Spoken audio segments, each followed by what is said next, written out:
छात ऊपर kitchen garden रू समस्त को जुहार फल आउ फूल भर्ती होइतबार कौन भी गजलतार जदि आम नजर पड़ जासी टिके अटकी करी मन भरिक देखबार लगी इच्छा लगसी।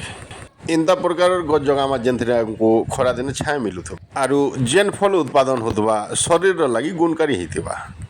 आमे जेहेतु उद्भिद जगत संगे पूरापूरी निर्भरशील है प्रत्येक परिवार प्रत्येक सदस्य मान लगी गोटे गोटे गज जगामा आरु तार देखभाल केन्ता करी हेबा छुआ मान को जदि शिखे आगामी पीढ़ी लगी वनस्पति जगतर अमूल्य संपद के साइती करी रखी पारमा।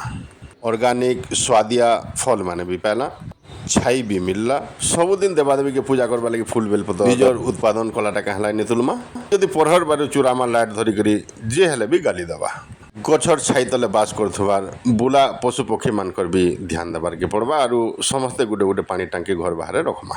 सुनला कथा के काम रे लगावा लगी चेष्टा करमा। जय गौ माता।